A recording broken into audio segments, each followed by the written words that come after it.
Bonsoir à tous, merci d'être présents aussi nombreux ce soir.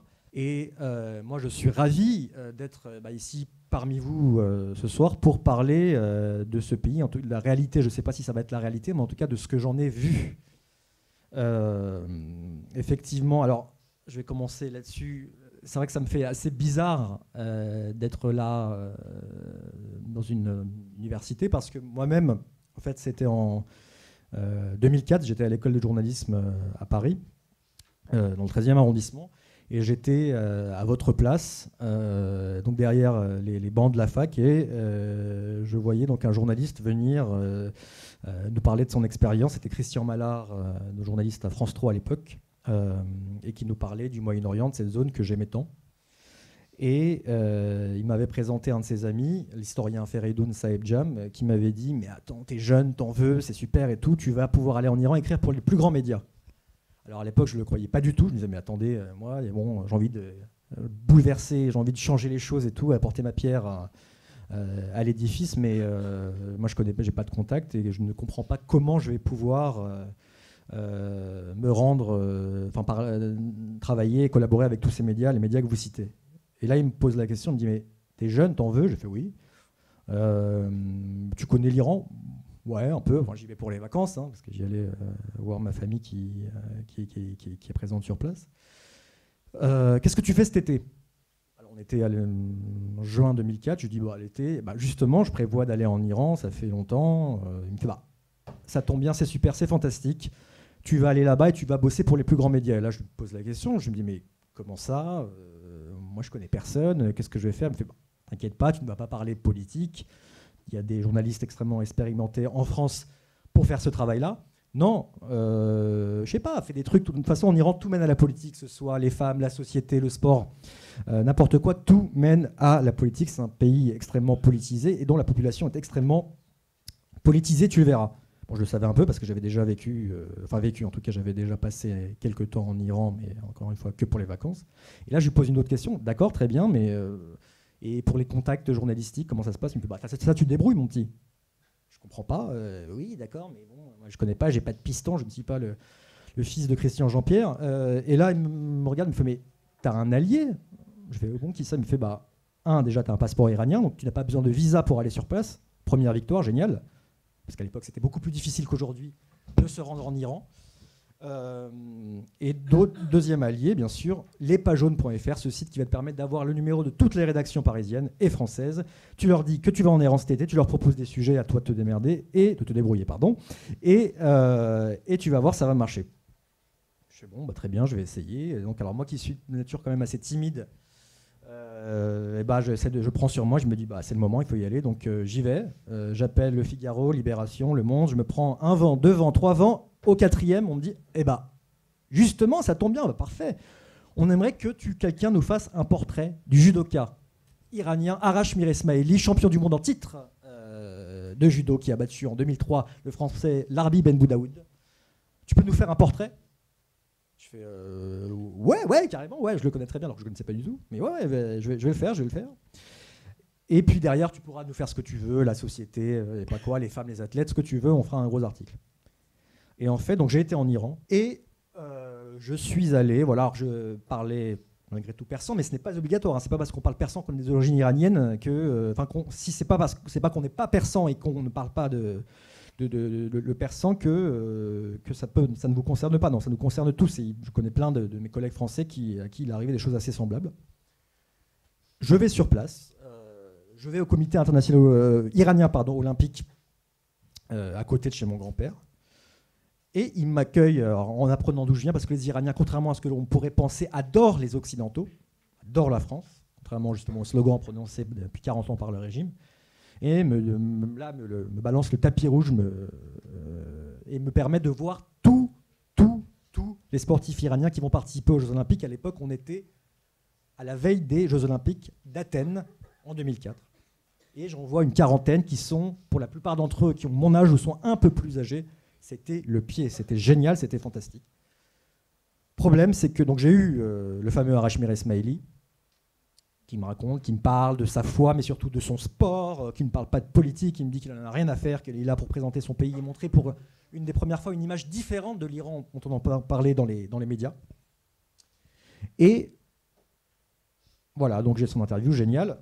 Et puis j'apprends, premier jour des Jeux Olympiques, que ce Hashmir Esmaili déclare forfait. Parce qu'au premier tour, il tombe contre un adversaire israélien. Ouh là là là là, il déclare forfait, c'est le scandale. Qu'est-ce qui nous font encore chier, ces Iraniens, se disent beaucoup de gens. Aux Jeux Olympiques, vraiment l'endroit, le théâtre, la scène même de la fraternité mondiale, on a encore des Iraniens qui parlent politique et qui arrivent justement à boycotter un événement. C'est scandaleux. Quel pays? Donc moi, j'essaie au départ de cacher les choses. J'ai pas envie d'en parler au monde parce que j'ai pas envie que mon premier article ne soit pas publié. Et c'est pas grave, la carte vous la connaissez. Ça revient. J'essaie de leur cacher, mais bien sûr, le monde comprend très rapidement la réalité, se rend compte que cet athlète-là ne concourt pas. Il me dit, ah bah t'as vu ça, Armin, il ne concourt pas. Je fais, ah bon, j'étais pas au courant, alors que je savais très bien qu'il n'allait pas participer. Ils me disent, mais c'est fantastique, tu as l'interview de ce sportif qui te dit quand même entre les lignes qu'il n'est pas du tout politique. Donc on comprend que c'est pas sa décision. Et le fait est que ce n'était pas du tout sa décision, qu'il s'était entraîné comme un fou furieux pendant 4 ans. J'assistais à ses entraînements, en tout cas pour la fin. Et que la plus grande chance, en tout cas l'une des plus grandes chances de médaille d'or iranienne pour les Jeux Olympiques était forcée de déclarer forfait en invoquant des raisons. Je crois qu'il avait trop mangé, son poids était trop important par rapport à la limite de sa catégorie. Et donc j'ai eu l'interview justement où on comprenait entre les lignes que c'était pas sa décision. Mine de rien, il a été récompensé par le guide suprême iranien, l'ayatollah Khamenei, qui lui a versé beaucoup d'argent et lui a offert une maison. Mais c'est comme ça que ma relation, en tout cas professionnelle, avec l'Iran a commencé. Et elle s'est poursuivie. Ensuite, j'ai fait plein d'autres articles, j'ai rencontré plein de gens. À chaque fois, on a été extrêmement sympathique avec moi, en tout cas pour les premières années. Sur place, je me suis installé en tant que correspondant étranger pour la presse française. Donc c'était le pied pour moi, parce que j'écrivais dans mon pays, l'Iran, pour mon autre pays, la France, en français. Je n'étais pas soumis aux mêmes difficultés, aux mêmes restrictions que mes camarades iraniens, journalistes iraniens en Iran. J'arrivais à la fin d'un âge d'or, l'âge de l'ancien président réformateur Khatami en persan. Mais j'arrivais aussi au début du mandat de quelqu'un de beaucoup plus ultra-conservateur, beaucoup plus contesté, Mahmoud Ahmadinejad. Donc 2005 en 2007, j'ai vécu en République islamique d'Iran. Donc, bon, je vais vous faire un topo, c'est même pas la peine, mais bon, vous voyez la carte de l'Iran. L'Iran, c'est un grand pays, 3 fois comme la France, un pays à l'histoire multimillénaire, premier empire de l'humanité. L'empire perse, c'est il y a 2500 ans, 500 avant Jésus-Christ. Première religion monothéiste connue, le zoroastrisme. Première déclaration des droits de l'homme et du citoyen. À l'époque, on parle quand même, il n'y a pas d'esclavage. On parle de tolérance religieuse dans tous les territoires conquis, de l'Indus à la Méditerranée. Et aujourd'hui, c'est un pays de 80 millions d'habitants, avec à sa tête un régime, la République islamique, qui a été instauré au lendemain de la Révolution, qui, à mon sens d'ailleurs au passage, n'était pas une révolution islamique, mais une révolution avec des islamistes, mais pas que, des libéraux, des islamo-marxistes, des communistes, et qui a abouti à l'instauration d'une république islamique, ce qui d'ailleurs à l'époque en a surpris plus d'un. Un pays qui a subi les affres de la guerre, une guerre de 8 ans, une guerre sanglante, à peu près 800 000 morts de part et d'autre entre l'Iran et l'Irak. Saddam Hussein, qui n'osait pas s'approcher militairement, en tout cas attaquer militairement l'Iran du Shah, le dernier roi d'Iran, Mohammad Reza Pahlavi, renversé par la Révolution, qui, avec le soutien du monde entier, on peut le dire, des Soviétiques, des Américains, des Européens et des pétromonarchies du Golfe, a envahi l'Iran pour une guerre qu'il pensait éclair, mais c'était sans compter sur le nationalisme exacerbé des Iraniens. Une guerre qui a été terrible, utilisation quand même, terrible des deux côtés d'ailleurs, il ne faut pas l'oublier, d'armes chimiques fournies par l'Occident, l'Allemagne, la France, qui à l'époque, cette utilisation n'a pas déclenché la moindre protestation internationale, cela alors que les Iraniens, à l'ONU, Conseil de sécurité, documentaient justement ces cas d'utilisation d'armes chimiques, et une guerre qui a, d'un côté, permis au régime de se solidifier de l'intérieur, de réprimer d'autant plus toute forme de contestation, avec une répression extrêmement intense, de la part de la garde prétorienne du régime créé par l'ayatollah Khomeini, les gardiens, les fameux gardiens de la révolution, et une guerre qui va derrière déterminer la suite de la politique étrangère de l'Iran pendant 30 ans, à savoir occuper l'ennemi, entre guillemets, américain, américano-sioniste, les pays du Golfe, loin des frontières de l'Iran, pour que plus jamais ne se répète ce scénario, à savoir l'invasion de l'Iran et, surtout, obsession des dirigeants iraniens aujourd'hui, le renversement du régime. En sachant que l'Iran, aujourd'hui plus que jamais, est sous sanctions internationales, que l'Iran, depuis la prise d'otage durant 444 jours de 52 diplomates américains, est un pays sous sanctions américaines. Un pays dont on pensait qu'il allait écrire, en tout cas, une nouvelle page de son histoire avec l'accord sur le nucléaire iranien. À savoir que le programme nucléaire iranien, on n'a pas confiance en l'Iran, ici, quand je dis on, je parle des Occidentaux.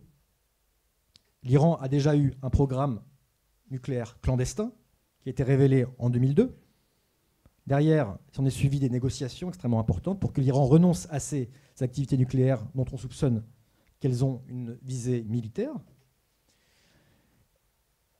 Et ces négociations ont abouti, grosso modo, à un accord entre l'Iran, la République islamique, et 6 pays, les États-Unis, la Russie, l'Allemagne, la France, les Britanniques et la Chine, et le Royaume-Uni, pour être précis. Un accord qui a été respecté par les Iraniens, ce n'est pas moi qui le dis, c'est l'Agence internationale de l'énergie atomique, qui a, en Iran, réalisé les inspections les plus poussées à ce jour que n'importe quel pays ait subi. Mais un accord qui a été déchiré, c'était une promesse de campagne par Donald Trump en 2018, en mai 2018. Alors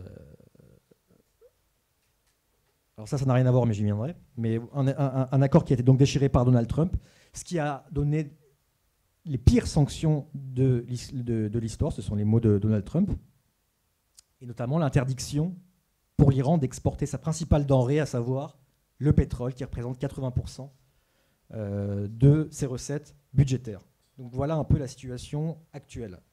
Mais ce n'est pas le but. Mon but, ce n'est pas de faire un topo géopolitique. Bon, c'est intéressant, ça nous intéresse tous. Et on a vu jusqu'à récemment les développements. On a quand même failli assister à une guerre.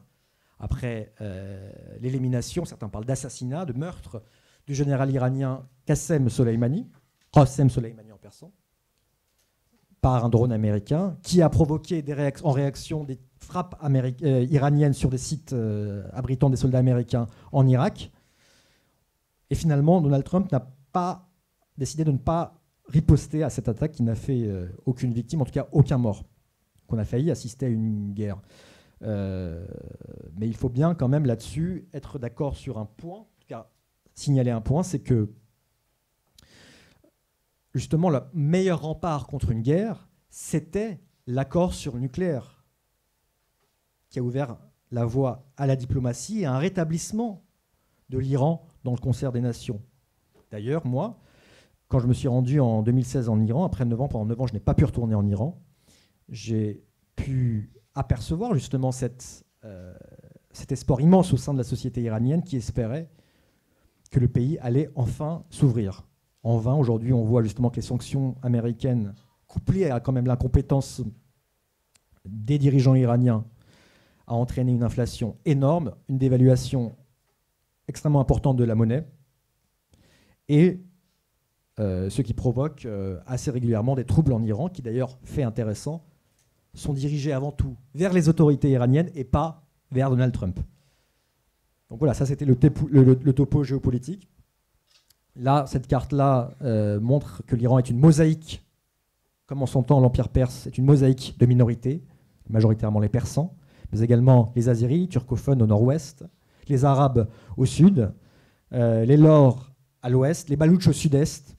Bref, tant de peuples qui ont, pour beaucoup d'entre eux, des langues maternelles différentes, mais qui parlent tous le persan et qui se considèrent avant tout, sauf exception, car tout n'est pas aussi simple, comme iraniens, même si les régions, notamment périphériques de l'Iran, le Kurdistan, l'Azerbaïdjan, au nord-ouest du pays, et le Sistan-Baloutchistan sont souvent théâtres soit d'attentats, soit de manifestations qui sont extrêmement durement réprimées, que ce soit à l'époque du Shah qu'aujourd'hui.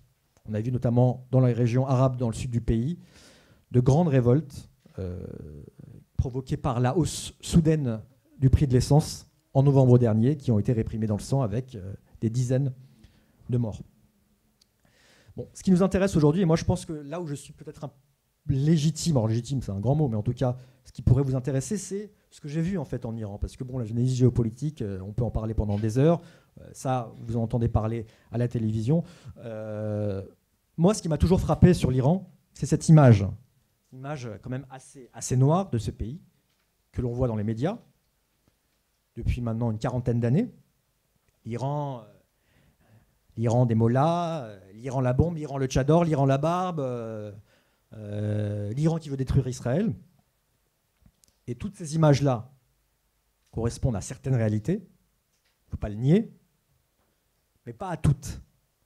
D'autant que dans la région, il y a, à mon sens, plein d'autres pays qui, sur bien des aspects, notamment l'aspect sociétal, sont bien moins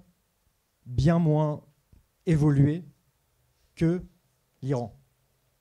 J'en profite justement pour une petite carte dont les chiffres, bon, je ne me suis pas foulé parce que les chiffres datent d'un numéro spécial du Point que j'avais sorti justement à mon retour d'Iran pour dire globalement les choses. J'ai été 2 ans correspondant en Iran de 2005 à 2007. À l'époque, je suis passé par l'ambassade d'Iran. J'avais le ministère de la Culture et de la guidance islamique dont le rôle est de vous guider vers le droit chemin, qui me donnait, ou pas d'ailleurs, une carte de presse. Et au bout de 2 ans, clairement, on m'a contraint à quitter le pays. D'une certaine manière, je n'avais pas vraiment le choix. Beaucoup disent que j'ai eu de la chance. Mais et je n'ai pas pu y retourner pendant 9 ans. Et à ma grande surprise, un jour, en février 2016, il y a tout juste 4 ans, on me dit que je suis autorisé à retourner en République islamique pour y exercer mon métier de journaliste en reportage. Je ne le crois pas, et puis finalement ça arrivé. Et ça a duré en gros pendant 3 années durant lesquelles j'ai pu témoigner de ce que j'ai vécu comme un véritable printemps iranien. Non pas un printemps iranien comme le printemps de Prague, c'est-à-dire une révolution qui arrive. À mon sens, non. Après, peut-être que je me trompe. Et il arrive souvent d'ailleurs qu'on soit démenti par les faits concernant ce pays fabuleux qu'est l'Iran.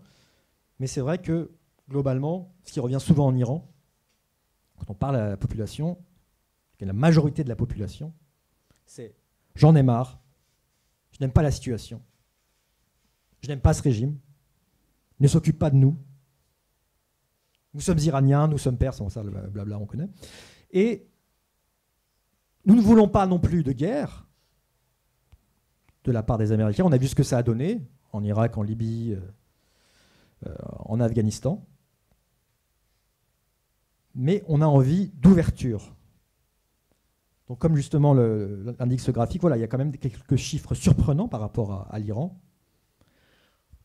Un pays majoritairement citadin, population extrêmement jeune. On peut dire aujourd'hui que 70% des Iraniens ont moins de 40 ans, donc n'ont connu que la République islamique. 17% des actifs sont des femmes, ce n'est pas énorme, même si les femmes sont majoritaires à l'université. C'est quand même assez étonnant. Et c'est peut-être un des points quand même, si l'on compare la situation que l'on peut créditer à ce régime, en tout cas à l'Iran sous la République islamique, à savoir qu'aujourd'hui l'Iran est un pays alphabétisé, 93%, ce sont des chiffres de 2015, mais surtout dont beaucoup de femmes, notamment issus de régions plus reculées, même si l'Iran est un pays majoritairement citadin. Beaucoup de femmes ont pu justement, grâce à certaines universités payantes, qu'on appelle les universités libres, ont pu sortir du cocon familial. L'Iran est aujourd'hui une des sociétés les plus éduquées, et ça c'est quand même étonnant, c'est-à-dire qu'on a d'un côté un des pays avec les lois les plus quand même rétrogrades, j'en parlais tout à l'heure en anglais lors du précédent cours. Aujourd'hui, la vie d'une Iranienne vaut toujours moitié main sur plein d'aspects, moitié moins que celle d'un homme, que ce soit en termes d'héritage. Quand on est une femme, on hérite 2 fois moins que son frère, selon la constitution basée sur la charia.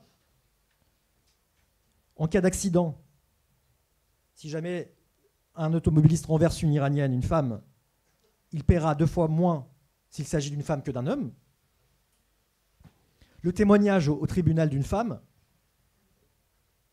est 2 fois plus important, en tout cas vaut 2 fois plus s'il s'agit d'un homme, ou plutôt 2 fois moins s'il s'agit d'une femme.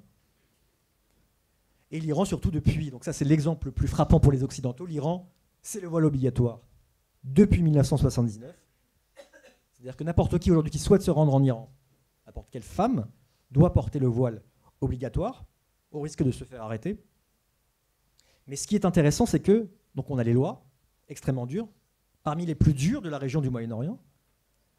Mais quand on va en Iran, et ça frappe toujours les Français qui osent, entre guillemets, y aller, c'est que c'est la réalité totalement différente. Enfin, totalement. Elle est différente des lois. C'est vrai que... Je vais faire un CTRL-ALT. C'est vrai que...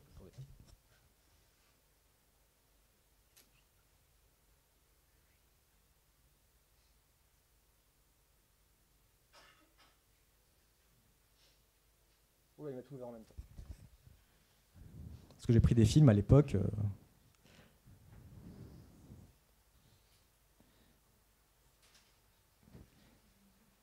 C'est vrai que, donc comme je vous le disais, le voile est obligatoire, mais les cheveux en Iran, dans les plus grandes villes, dépassent souvent du voile qui tombe de plus en plus au fil des années. Et c'est vrai que, par exemple, il y a des pays dans la région, comme l'Égypte, comme la Jordanie, comme nombre de pétromonarchies du Golfe. Dans ces pays-là, le voile n'est pas obligatoire. Mais première chose, ce qui m'a frappé par exemple quand j'ai été en Jordanie l'année dernière, c'est que les gouvernements ont beau être... Attendez, je vais mettre actuel mode plein écran. Le gouvernement a beau être beaucoup plus American friendly, c'est-à-dire ouvert à l'Occident et allié de l'Occident, la société est autrement plus conservatrice. Ça, par exemple, ce sont des images, photos de Téhéran, justement, de la façon dont, pas dans tout Téhéran, il faut le dire, mais en tout cas dans certaines parties, certains endroits à Téhéran, les Iraniennes portent le voile. Alors, c'est vrai que c'est quand même assez paradoxal. En Iran, il y a les lois, extrêmement dures, et puis il y a la réalité, en tout cas celle que l'on voit, le quotidien. En Iran, il n'y a pas de boîte de nuit, ceci depuis plus de 40 ans, alors qu'au passage, mes parents, dans les années 70, allaient en boîte de nuit, danser, écouter du Diana Ross et des Bee Gees, pantalon pas def, c'était la folie, buvaient de l'alcool. On raconte des scènes, voilà, c'est effectivement, on a l'impression par certains aspects que l'Iran, c'est un des rares pays dans le monde, c'est retour vers le futur, hein, vraiment, c'est ouf. Il y a certains aspects, pas tous, hein, attention, il ne faut pas rentrer dans les caricatures, mais c'est vrai que par certains aspects, l'Iran était plus en avance il y a 40 ans qu'aujourd'hui.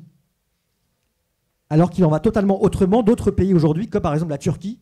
Bon, mon père me racontait quand il traversait la Turquie, non pas les grandes villes comme Istanbul, comme toute la Turquie occidentale, il me disait que, voilà, en disant, je passais en Turquie, je voyais, il y avait des brigands, il y avait des gens, on n'osait pas passer, on filait droit. La Bulgarie, j'en parle même pas, quand il venait justement en voiture d'Iran jusqu'à l'Europe. Et c'est vrai qu'à l'époque, le passeport iranien, c'était Royal au bar. C'était vraiment... on regardait même récemment un documentaire sur les liaisons dangereuses France-Iran montrait que l'ayatollah Khomeini, lorsqu'il est arrivé en France pour y être quelques mois pour s'y réfugier, on n'a même pas regardé son passeport. C'est quand même hallucinant parce qu'il a marqué passeport Iran. Quand on voit aujourd'hui la situation aujourd'hui, les rares pays dans lesquels les Iraniens peuvent se rendre, la jeunesse iranienne, dont beaucoup souhaitent malheureusement aujourd'hui quitter le pays, il y a de quoi être déprimé. Et surtout quand on entend justement les dernières révélations dans le New York Times, où on voit le nombre aujourd'hui de citoyens iraniens qui bénéficient de visas américains pour faire le bonheur de grandes universités américaines qui ne se privent pas justement pour piocher dans les élites iraniennes. Aujourd'hui, ces gens-là se retrouvent embarqués à la frontière et renvoyés en Iran manu militari, tout simplement parce qu'ils sont iraniens. Le fameux travel ban de Donald Trump, ce qui ne manque pas de sel, en sachant que lors de tous ces messages, justement, il se dit du côté du peuple iranien. Alors, effectivement, donc, en Iran, moi, quand j'y étais en tant que correspondant, ou même quand j'y suis revenu en 2016, l'Iran, moi, c'est toujours frappé par mes amis français qui me racontent que l'Iran, c'est le pied. Il y a des réalités qui sont différentes. C'est vrai que tous les pays, tous les Français, ça me frappe et ça me choque même aujourd'hui. Moi qui ne suis pas retourné, là, ça fait maintenant un an et quelques, car je ne bénéficie pas d'accréditation. Je suis quand même surpris de voir justement cette passion qu'ont les Français qui vont là-bas, qui me se disent « Ah, mais Armin, c'est l'Iran, c'est incroyable !» Je dis « Mais qu'est-ce qu'il y a d'incroyable? D'accord, tu as déjà été dans le Moyen-Orient, d'accord, c'est la chaleur, c'est voilà, la chaleur. Non, ils me disent « C'est différent. » Je dis « Bon, mais pourquoi c'est différent ?» Ils me disent « Parce qu'en Iran, voilà, ça c'est ce genre de choses qu'on peut voir en Iran. En réalité, le voile islamique pour les femmes sont l'équivalent d'une huître pour la perle. Ça sont des choses qu'on voit en Iran. Beaucoup de jeunes aujourd'hui iraniens, quand ils voient ça, bon, ça les fait rire. D'autant qu'aujourd'hui en Iran, on a vu depuis plusieurs mois des campagnes tous les mercredis d'Iraniennes. Ce n'est pas tout le pays, mais c'est une certaine partie en tout cas du pays qui se prend en selfie, sans voile, car elles souhaitent montrer par là même qu'elles veulent avoir le choix.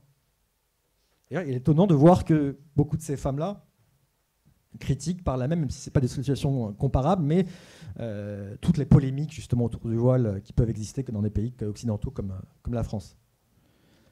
Mais effectivement, donc je parlais justement des citoyens français qui vont là-bas, ils me disent non, mais c'est différent là-bas, quand tu vas en Iran, tu as 70 millions d'amis, ou 80 même. Quand tu vas là-bas, on te parle, on a envie de te parler, de te faire des blagues, savoir ce que tu penses des Iraniens, savoir ce que les Occidentaux pensent des Iraniens. On a envie d'échanger, on a soif d'ouverture. Et c'est vrai que moi-même, ce qui me frappe en Iran, c'est justement ces sentiments exacerbés, ce côté un peu, cette ivresse qui gagne l'enceinte de la population iranienne, avec beaucoup de rire, beaucoup de larmes aussi, une grande fierté d'être iranien, d'être perse, comme ils le disent, mais surtout une grande frustration par rapport à l'image de leur pays, par rapport surtout à leur quotidien. Alors justement là, voilà, on a l'image justement des Iraniennes depuis l'arrivée d'Internet, et ça a été la grande différence après mes 9 ans. Effectivement, en Iran, les médias, il y a des médias dont certains sont de qualité, mais tous doivent obéir à une seule ligne, la République islamique. On ne va pas avoir justement un média qui va critiquer le système dans son ensemble. Même chose au niveau politique. Au niveau politique, c'est une république islamique. Alors, moi, je ne suis pas totalement d'accord avec ceux qui parlent de dictature.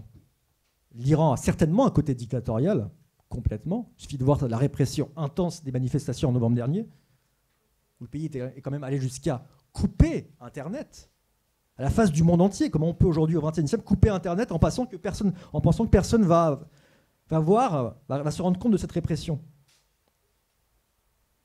Mais l'Iran, malgré tout, et c'est quand même une grande avancée, en tout cas une avancée certaine depuis l'époque du Shah, a des élections au suffrage universel.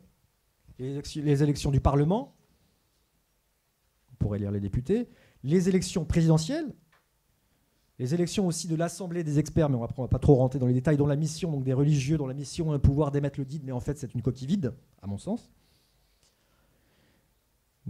Donc des élections soi-disant libres, mais en fait ils ne le sont pas du tout, car c'est là qu'intervient la deuxième partie justement de la République islamique, le côté islamique, donc le pouvoir qui émane directement de Dieu,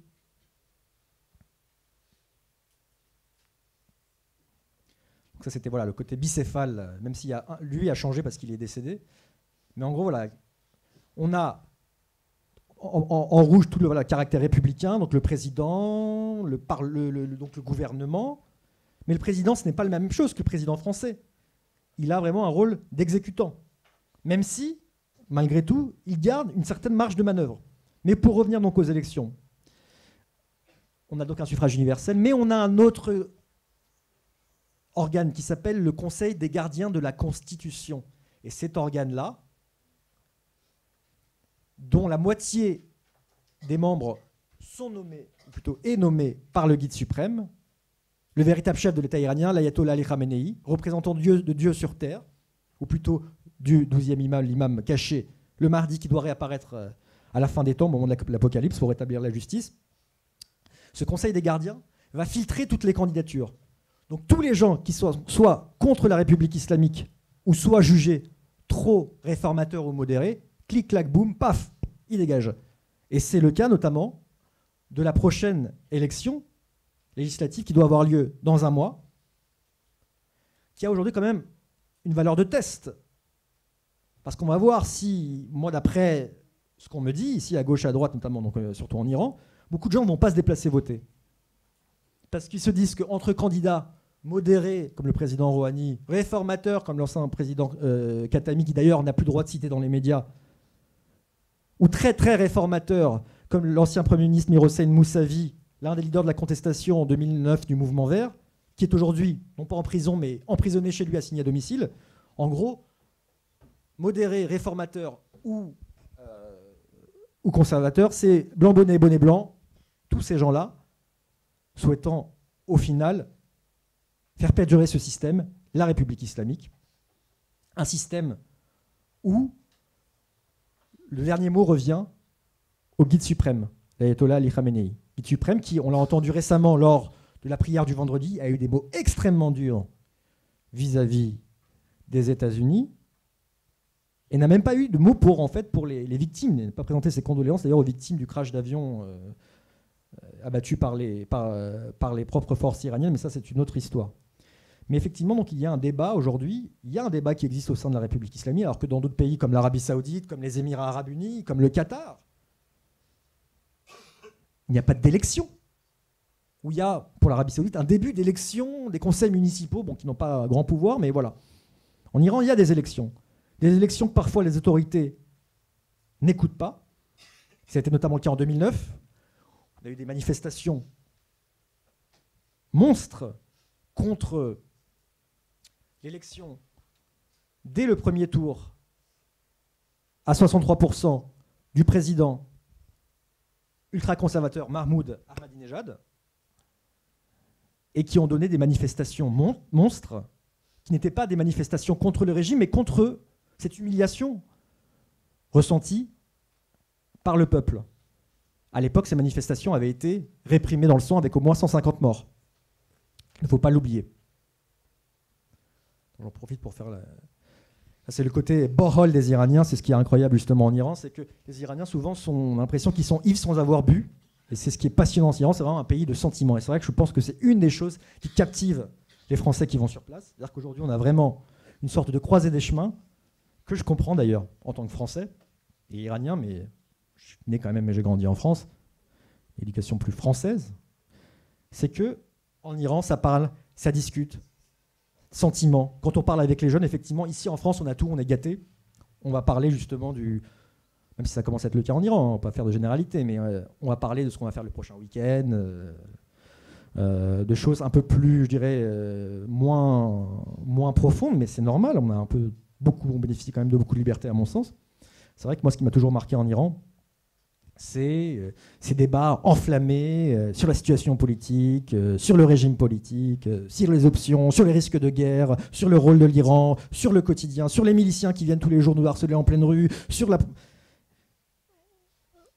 C'est vrai que beaucoup de Français tombent sous le charme, notamment après avoir vu d'autres pays de la région. Mais au même moment, ces jeunes Français, à l'époque, il y a beaucoup justement je dirais avant 2015, la plupart de la majorité des Français, c'était un peu des personnes retraitées, d'un âge assez avancé, qui partaient voir un peu les splendeurs de l'Iran. Vous savez, Persépolis, la belle, c'est magnifique. Attendez, quelle humanité à l'époque comme ça. Moi, ce qui m'a frappé justement en 2013, à partir de 2013, c'est justement tous ces bobos, un peu ces bobos parisiens, bordelais et autres, qui sont partis en Iran sans cadeau. Non mais t'as vu l'Iran, c'est un truc de ouf, c'est génial.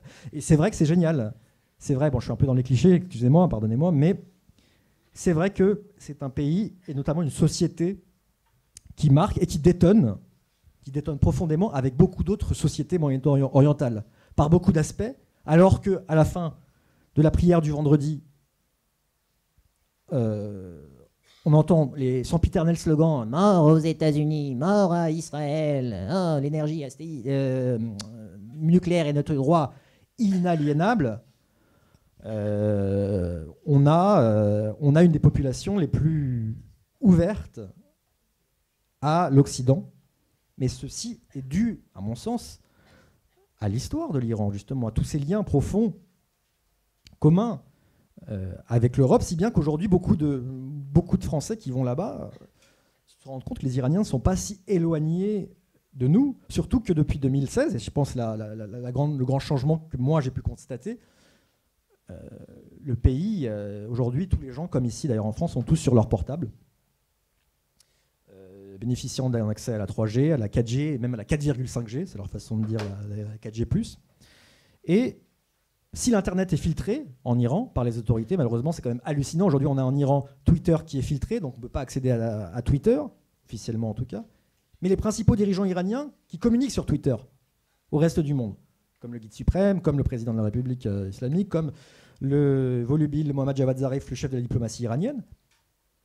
Malgré tout, les Iraniens, par la force des choses, sont devenus quand même les maîtres, les rois, les chats du système D. Et clairement, tous, via des serveurs VPN, ont accès à Internet, s'informent aujourd'hui en temps réel via les réseaux sociaux, les chaînes Telegram, s'envoient des vidéos, draguent sur Instagram. Et d'ailleurs, d'une certaine manière, et c'est ça qui est frappant, mais c'est d'une certaine manière logique, plus on fixe d'interdits à un enfant, plus il va aller vouloir plonger vers ces interdits-là. Ne touche pas au bouton rouge, et ben on va toucher. Ah, c'est quoi ce bouton rouge? J'ai envie de toucher, est-ce que c'est interdit? Et ben moi, alors peut-être que ça va vous paraître un peu trivial, mais que ce soit en 2005 où j'étais plus jeune, ou même en 2016, je n'ai jamais autant dragué et été dragué. Alors que je ne suis pas Brad Pitt, hein, mais j'ai jamais été aussi dragué qu'en Iran. Alors qu'officiellement, dans ce pays-là, les relations entre sexes, amoureuses et autres, sexuelles, sont complètement proscrites avant le mariage. Sauf qu'en voulant trop interdire ces choses-là, qui existaient encore une fois, chez une partie de la société avant la Révolution, beaucoup de jeunes se sont rués vers ces interdits. Donc, effectivement, comme je l'ai dit tout à l'heure, j'ai participé en Iran à des fêtes que je n'aurais jamais pensé voir un jour en Iran et que je n'ai même jamais vu, en France, où l'alcool pourtant interdit en République islamique coule à flot, où il y a toutes sortes de drogues, où les filles sont maquillées, heureusement ou malheureusement en fait, comme des pots de peinture. Et ça c'est le cas dans les soirées, mais c'est également le cas dans la rue en Iran. Et c'est vrai que c'est quand même assez paradoxal et assez hypocrite, parce que dans la majorité des pays arabes de la région, ça c'est une amie, là, ça c'est moi quand j'avais des lunettes, c'est vrai que ça c'est... Téhéran est quand même une ville magnifique, même si beaucoup la trouvent horriblement moche. C'est une ville quand même qui est entourée de montagnes, donc le mont Damavand, le sommet du pays, à 5678 mètres. Et c'est vrai que dans les pays que je citais, les pays arabes, déjà par exemple quand j'ai été en vacances dernièrement en Jordanie, les femmes on ne les voyait pas, alors qu'elles sont omniprésentes dans la société iranienne, alors que les lois ne parlent pas forcément pour elles, je le répète. Dans ces pays-là, en Jordanie, alors que le voile n'est pas obligatoire, la majorité des femmes le portent, et le portent extrêmement strictement. En Iran, il est obligatoire, sauf que beaucoup d'Iraniennes le portent de façon assez aléatoire, parce que, d'une certaine manière, pour marquer leur désapprobation, et parce que même, est même parfois devenu une sorte d'instrument de mode. Par exemple, ça c'est une photo justement qui correspond au pont Tabiat, le pont de la nature. L'un, un pont qui a été construit au moment des sanctions, juste avant l'accord sur le nucléaire iranien, dans lequel beaucoup d'Iraniens flânaient, draguaient. Des Iraniens de toute classe sociale se retrouvaient. Alors j'ai assisté, d'ailleurs, ce que je décris dans mon livre, des scènes de drague. On me raconte comment faire pour draguer, et le jeu du chat et la souris, entre garçons et filles, et qui était un peu le symbole de ce renouveau, de cette vague d'espoir immense après l'accord sur le nucléaire iranien, à savoir que pour beaucoup d'Iraniens, la donne était celle-ci. Nos parents ont fait une révolution, on a eu pire, donc non merci pour une révolution, sans savoir ce qui va se passer après. Surtout qu'on n'a pas vraiment d'alternative. Ça ne veut pas dire qu'on a envie on n'a pas envie de changement, mais on n'a pas vraiment d'alternative.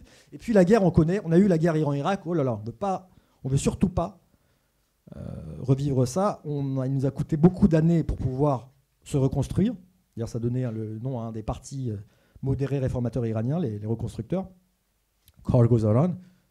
Donc voilà, au bout d'un moment, beaucoup d'Iraniens, bon gré mal gré, se sont dit: on ne veut pas de révolution, on ne veut pas de guerre, on ne veut pas mourir dans la rue, parce que clairement, les autorités iraniennes et les forces de sécurité ont montré qu'elles en étaient capables. Donc on veut que le pays s'ouvre. C'était l'état d'esprit. Donc ça, c'est le nord de l'Iran, nord-ouest de l'Iran, des églises arméniennes, bazar de Tabriz, les plats iraniens. Bon, voilà, ça, on s'en fout. Et effectivement, donc je parlais de cette croisée de chemin justement avec la jeunesse, la jeunesse iranienne. Malheureusement, aujourd'hui, force est de constater que voilà, il y a une vague d'espoir. L'Iran est devenu complètement notamment dans les médias. C'est surprenant. Moi-même, j'en ai été le témoin. J'en ai été un peu l'acteur indirect parce qu'on a fait un numéro spécial au Point sur le nouvel Iran. Tout le monde était content. C'était intéressant. Les opposants iraniens étaient contents. Les touristes qui revenaient d'Iran, ils me disaient: ah, mais c'est exactement ce que j'ai vu, c'est super et tout, waouh. Les diplomates disaient la même chose, français. Et puis en Iran, les gens étaient beaucoup plus partagés, parce qu'ils me disaient: oui, c'est bien, ça donne une belle image de l'Iran, mais rien n'a changé dans ce pays. Rien n'a changé et rien ne change. Et il est vrai qu'aujourd'hui, après 2 mandats du président modéré Hassan Rouhani, on se rend compte que la situation des droits de l'homme s'est vraiment dégradée en Iran, même si, et il faut le dire, alors je vais dire une bêtise, j'allais dire l'Iran n'est pas la Corée du Nord, j'ai jamais été en Corée du Nord, donc je ne peux pas vous dire que l'Iran n'est pas la Corée du Nord, mais ce qui m'a frappé, effectivement, en Iran, c'est que quand on part en Iran pour 2 semaines, 3 semaines, on ne ressent pas cette chape de plomb. En tout cas, je n'ai jamais ressenti cette chape de plomb. On entend les difficultés de la population, dont la majorité, donc là c'est Persépolis, le fameux site de l'Empire perse. On n'a jamais... j'ai oublié ce que je disais. Oui.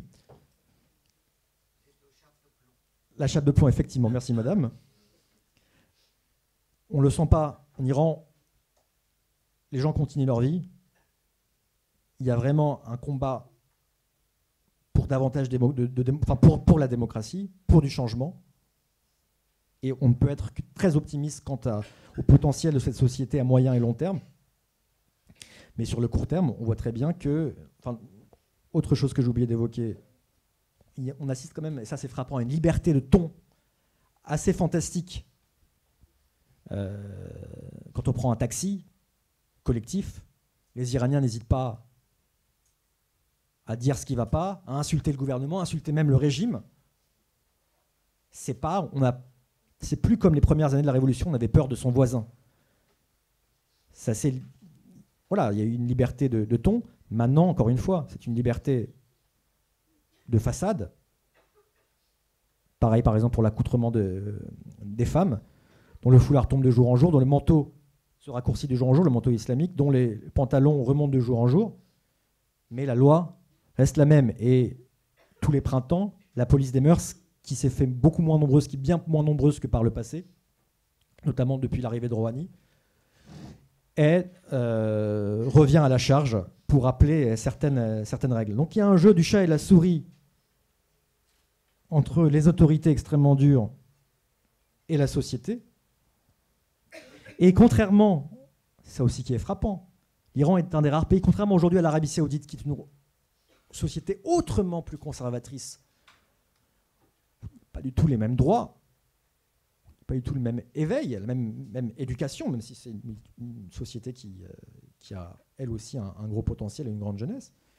En Iran, on a l'impression justement que c'est la société qui donne le là et qui contraint les forces dirigées par les religieux à s'adapter.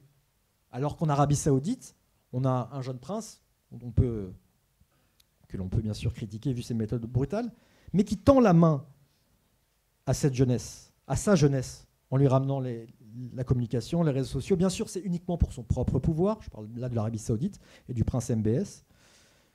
Mais il y a quand même une certaine popularité chez un prince qui tend la main. En Iran, ce n'est pas le cas des dirigeants. On a vraiment, et c'est quelque chose qui frappe tout un chacun quand il va sur place, un décalage total avec les autorités. Et là-dessus, malheureusement, les Iraniens ne bénéficient pas de l'aide, à mon sens, des Occidentaux, bien au contraire. On n'a pas confiance en l'Iran, on a peur qu'ils se dotent de la bombe. On conclut avec eux un accord sur le nucléaire. Donc l'accord sur le nucléaire iranien, appelé le JCPOA. L'Iran le respecte. Les 13 rapports de l'Agence internationale de l'énergie atomique attestent que l'Iran respecte bien ses engagements. Et Donald Trump arrive, et zloup, il se retire de l'accord. Pour quelle raison, on ne sait pas. Rétablit des sanctions les plus difficiles de l'histoire. Et qui a contribué à rendre l'économie du pays exsangue et à étouffer le pays, officiellement pour en étouffer que les dirigeants, mais dans les faits, que la population qui ressent clairement les effets de ces sanctions, avec la hausse des prix, mais aussi avec des pénuries, par exemple, de médicaments. Officiellement, ils ne sont pas sanctionnés, mais aujourd'hui, il est très difficile pour une entreprise étrangère. Vous n'êtes pas d'accord? En tout cas, moi, j'ai eu des cas de difficultés de paiement. Aujourd'hui, il est très difficile pour les entreprises étrangères d'être payées. Du coup, à cause des sanctions américaines. À cause? Oui.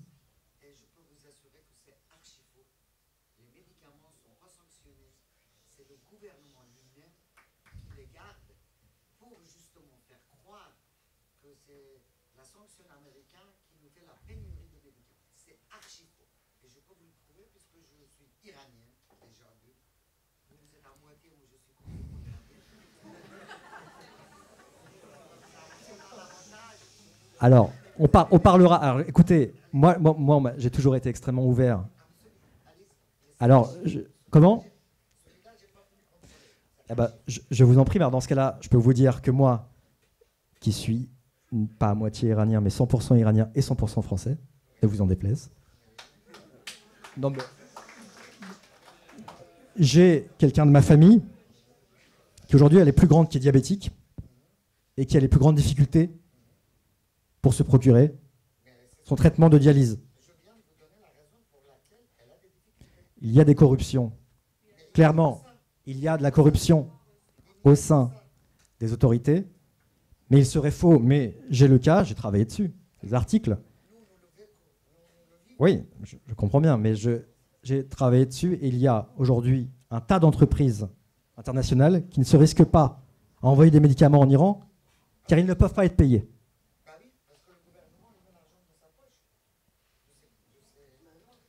Non, mais ce n'est pas pour cette raison. Mais bref, ça, on en parlera entre nous, il n'y a pas de souci, avec plaisir, car nous sommes ouverts à la critique pour avancer. Donc, nous avons aujourd'hui des sanctions extrêmement fortes qui renforcent le camp des durs en Iran et qui affaiblissent terriblement le camp des modérés, ou so-called modérés.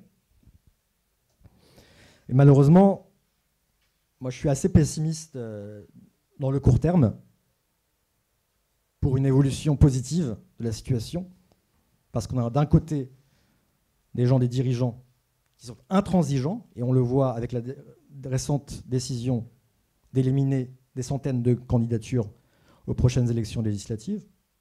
On le voit aussi avec la répression féroce qui s'est abattue sur des manifestants qui dénonçaient la hausse subie du prix de l'essence, mais aussi avec Donald Trump, dont on ne perçoit pas très bien en fait la stratégie concernant l'Iran, une stratégie de pression maximale qui marche, pas dire le contraire, elle marche, elle fragilise considérablement l'économie iranienne, et ce qui est d'autant plus intéressant, c'est qu'elle provoque du mécontentement, on pourrait penser, contre Donald Trump, mais pas du tout.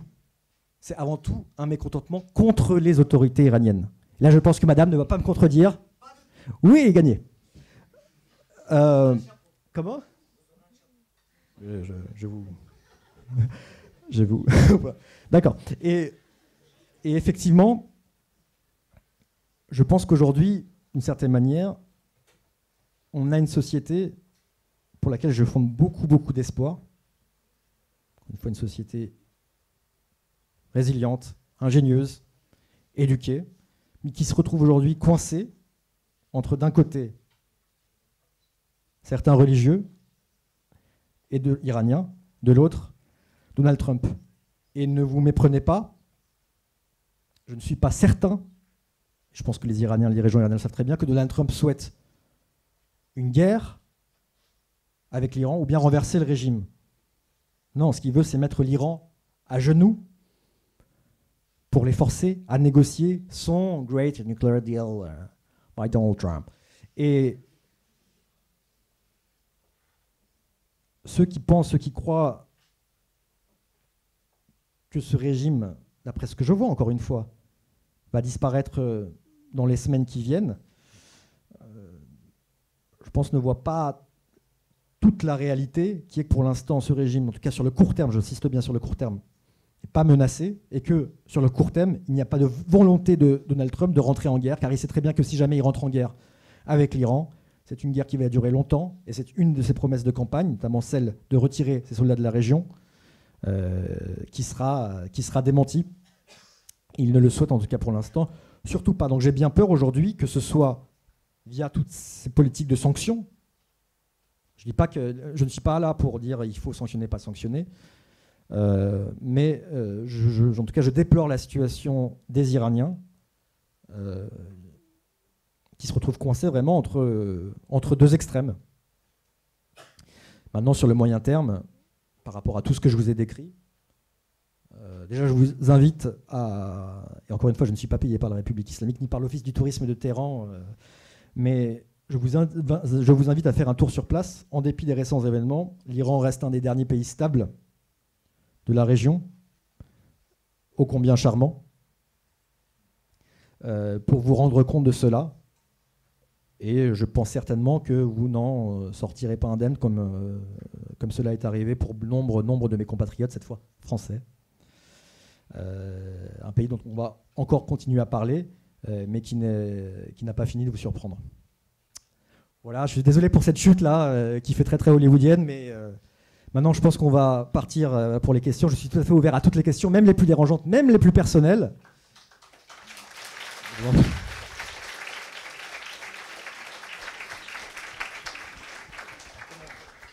Bien, qui souhaite poser la première question?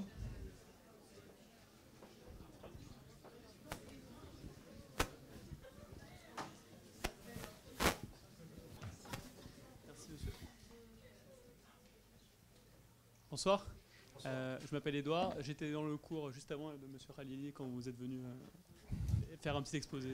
Voilà. Alors vous avez vu que j'ai dit complètement le contraire de ce que je viens de dire. Vous avez dit n'importe quoi, là, effectivement. Exactement, je le savais. Non, moi je voulais vous poser une question. Vous en avez parlé là, mais j'aimerais bien revenir là-dessus parce qu'on a eu seulement 8 heures de cours avec M. Khalili pour l'instant. Seulement 8 heures? Seulement 8 heures de cours. Mais il y a beaucoup de questions qui ont été posées par mes camarades ou par moi sur la liberté d'expression en Iran. Et par exemple, c'est vrai que quand je pense à l'Iran, forcément, on pense à la littérature, à la culture, etc. Je voulais avoir votre opinion donc, sur la liberté d'expression en général et sur des auteurs, par exemple, comme Shador Javan, que vous connaissez sûrement, qui sont très critiques par rapport au gouvernement, par rapport au voile, etc. Pour ceux qui ne connaissent pas, Shador Javan, elle a écrit un livre qui s'appelle « Les putes voilées n'iront jamais au paradis », pour donner un petit peu le contexte. Elle a écrit Bas les voiles, si je me souviens bien. Bas les voiles. Et puis après, elle a écrit d'autres bouquins sur la psychologie qui sont vachement bien d'ailleurs. Mais bref, je voulais avoir votre opinion là-dessus, sur la liberté d'expression, sur... en fait, est-ce que ça va dans le bon sens quand même? Est-ce que ça s'améliore? Est-ce que... Voilà, votre opinion en général, quoi. Merci. Merci pour votre question qui, à mon avis, est très intéressante. Je vais essayer d'y répondre, mais dans la mesure de mes connaissances. Écoutez, non, la situation en Iran en termes de liberté d'expression ne va pas. Ne va pas. Même si, chose rare, enfin, il suffit de regarder les médias. Moi, je me souviens justement de cette phrase justement lors de notre couverture, le Nouvel Iran du Point en 2016, où l'une de mes amies journalistes en Iran, à Téhéran, dans un prestigieux quotidien réformateur, donc très à gauche, plutôt modéré, me disait « Mais de quelle liberté d'expression tu parles ?» D'ailleurs, enfin, j'en parlais pas, elle me disait « Mais tu me parles de changement, de quel changement tu parles ?» En termes de ce que je peux écrire, je ne peux même pas écrire dans mon quotidien que l'armée de Bachar el-Assad est responsable de la mort de tant de personnes dans un bombardement de telle ville en Syrie à cette date. Je pense que c'est un bel exemple de symbole de cette situation. Non, dans les faits, dans les médias d'État, la télévision d'État, on est un peu dans la caricature. Encore une fois, ce n'est pas la Corée du Nord, même si je n'y ai jamais été, mais il n'y a pas d'évolution très positive, notamment quand elle vise directement le régime. Maintenant, dans le cadre du régime, par rapport à l'action du gouvernement, par rapport à certaines questions de société, il y a des évolutions. Il y a des évolutions depuis des années en Iran, grâce notamment, non pas au bon vouloir des autorités, mais à la résilience de la population. Moi, je me souviens par exemple de la une d'un mensuel féminin qui s'appelle Zanan. Au passage, premier mensuel féminin en Iran, il a été créé au début du XXe siècle. Donc ça montre un peu le combat pour les droits de l'homme, pour le droit des femmes et la démocratie en Iran. Il a au moins 100 ans. C'est intéressant justement pour comprendre que tout en Iran n'a pas commencé en 79 avec la révolution et l'instauration de la République islamique.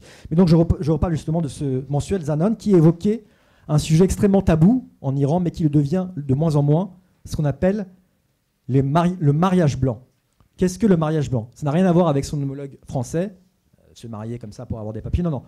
C'est un phénomène qui n'est pas majoritaire en Iran, mais qui est de plus en plus pratiqué, qui est celui, ça va peut-être vous paraître quelque chose d'assez normal, vu de France, celui, en fait, pour un couple, pardon, donc deux sexes différents, un couple de femmes et hommes, qui ne sont pas mariés, de vivre sous le même toit. Comme en France, voilà, je suis avec ma copine, je vais emménager avec ma copine, on va vivre ensemble pour mieux se connaître et pour après se marier, je veux dire manger, se marier. Et ce qui est intéressant, c'est que en Iran, ça n'existait pas. C'est interdit, strictement interdit de fricoter, forniquer, même d'être sous le même toit par rapport à la loi, mais c'est surtout très mal vu selon les traditions iraniennes, par les familles iraniennes, parce qu'en Iran, le process est complètement différent, il est inversé de la France, c'est on se marie d'abord, ensuite on peut consommer le mariage et véritablement vivre sous le même toit et donc se connaître. La raison d'ailleurs pour laquelle il y a énormément dans les grandes villes iraniennes, notamment la capitale Téhéran, de divorces aujourd'hui. Ce que je veux dire par là, c'est que le magazine Zanan a parlé de ce fait de société qui se développe, le mariage blanc. Pourquoi mariage blanc? Parce que, en fait, sur la carte d'identité, le Shenaz nommé iranien, d'habitude, le mariage est inscrit, tamponné. Là, la page du Shenaz nommé dans la carte d'identité reste vide, reste blanche. Voilà pourquoi on parle de mariage blanc. Et ce phénomène se développe. Pourquoi? Parce que de plus en plus de jeunes font des études, notamment les femmes, comme je l'ai dit, majoritaire à l'université. Elles ne veulent pas que l'on leur dicte exactement le choix de leur futur époux. Et surtout, le couple a besoin de travailler, a envie de se connaître. Donc ça se répand de plus en plus. Et les plus grandes difficultés ne sont pas des difficultés vis-à-vis du gouvernement, encore une fois, c'est ce que me disaient les gens, non, on ne sait pas, ils ne savent même pas. C'est le qu'en dira-t-on. Et c'est, à mon sens, un phénomène de société extrêmement intéressant, d'ailleurs, que les autorités iraniennes ont pris en compte. Et avec aujourd'hui l'omniprésence des réseaux sociaux, aujourd'hui, tout est partagé via Telegram, via Instagram, malgré le filtrage de, par exemple, une application comme Telegram, sur WhatsApp. Donc ce qui était caché jadis, si j'ose dire, ne l'est plus aujourd'hui. Et ça ne changera pas en Iran. Ça ne changera pas. C'est-à-dire qu'on est vraiment... Aujourd'hui, tous les Iraniens s'informent, sont très intéressés. Et jadis, c'était par le... Naguère, pardon, j'utilise ces termes un peu désuets, mais c'était le satellite, télévision satellite. Aujourd'hui, tout le monde est connecté à Internet, tout le monde est en temps réel connecté à ce qui se passe. Donc les Iraniens savent ce qui leur arrive. Et ce phénomène de société... Et je trouve extrêmement intéressant en Iran. Alors ce qui est intéressant, qui est d'autant plus intéressant, c'est que les Iraniens, les autorités iraniennes le prennent en compte, l'admettent, et proposent des solutions. Notamment une des solutions étant ce qu'ils appellent le mariage temporaire, le ciré, la possibilité... Pardon ? Voilà. Exactement, CDD, mariage temporaire. Et qui permet à tout un chacun de se marier pour une période allant de 1 heure à 99 ans. Sauf que c'est très mal vu par la société iranienne, pour qui c'est en fait une sorte de prostitution déguisée, si bien que dans beaucoup de villes en Iran, notamment des villes religieuses, notamment la ville religieuse de Qom, berceau de l'islam politique chiite iranien, on assiste à beaucoup de scènes où certaines femmes viennent s'offrir à des personnes de sexe masculin en échange d'une contribution à leur mariage et donc d'une somme. Donc c'est une forme d'excès de prostitution. Donc c'est intéressant, ça témoigne bien de l'évolution en Iran. Donc clairement, on le voit, liberté d'expression. On a vu aussi récemment une députée iranienne, Madame Parvaneh Salah-Shouri, qui n'a pas hésité à critiquer devant le Parlement, personne plutôt du camp modéré, les mensonges et la répression terrible des autorités sur les manifestants. C'était rare, mais c'est arrivé. Donc beaucoup de choses peuvent se passer, rien n'est acquis en Iran, rien n'est, comment dirais-je, j'arrive plus à parler. C'est une société constante mouvement, pardon. Et dans le cadre qui leur est autorisé, il y a beaucoup de choses qui se passent. Pour revenir à votre deuxième question, peut-être plus franco-iranienne, mais je pense extrêmement intéressante, Chador Javan et les personnes qui sont extrêmement dures par rapport à ce régime. Moi, je ne suis pas du tout là, ce n'est pas ma position, je ne suis pas militant et je ne supporte pas d'ailleurs les gens qui critiquent les gens entre eux parce que c'est le sport national des Iraniens, se critiquer, notamment les opposants, c'est la folie. On préfère tuer son adversaire plutôt que, en tout cas son concurrent, plutôt que d'essayer de s'entraider. D'ailleurs, c'est peut-être une des raisons pour lesquelles il n'y a pas aujourd'hui d'opposition viable, à mon avis, aux Iraniens à l'étranger, ou que peut-être la seule opposition, non pas viable à mon avis, mais la seule opposition véritable qui existe en termes armés, en termes organisationnels, c'est une secte, les Moudjahidines du peuple. Ça, c'était une parenthèse. En ce qui concerne Chador Javan, je respecte son travail, je respecte son expérience. Elle a eu une histoire, elle vient raconter, elle a un point de vue. Un point de vue qui peut d'ailleurs plaire à certains médias, parce que certains médias en France aiment bien les points de vue tranchés, caricaturaux, surtout quand ils sont prononcés par une femme. Maintenant, moi, personnellement, et je ne citerai pas Chador Javan, hein, parce que bon, après, mais moi, j'aime pas la caricature, j'aime pas le manichéisme. J'aime bien quand les choses sont un peu plus fines.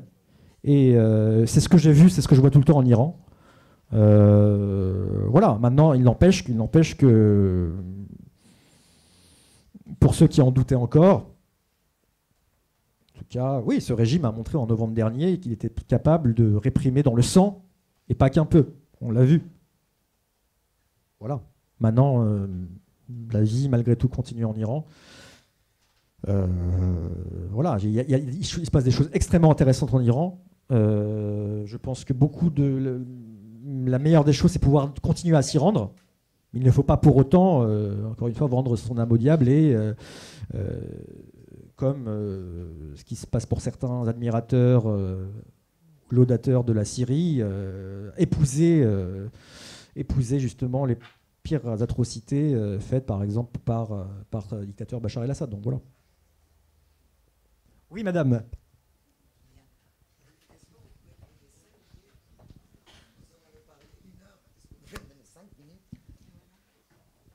pour dire un peu ce qui se passe en Iran, Alors, mais juste- point de vue d'une Iranienne qui est là depuis 40 ans. Pareil, alors, Allez-y. je suis journaliste, j'aime bien justement donner la parole aux gens, et là c'est le but.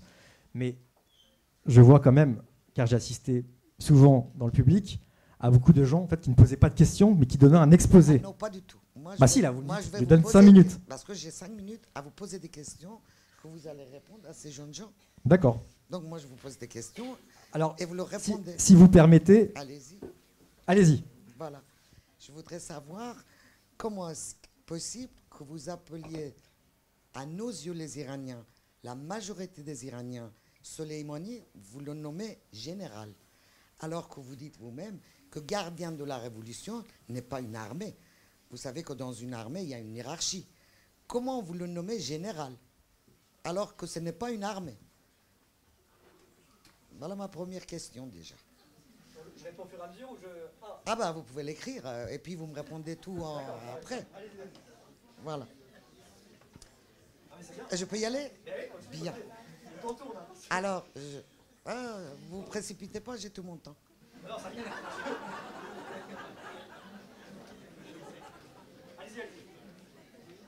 Respirez, je vous mordrai pas, je vous le promets. Bien.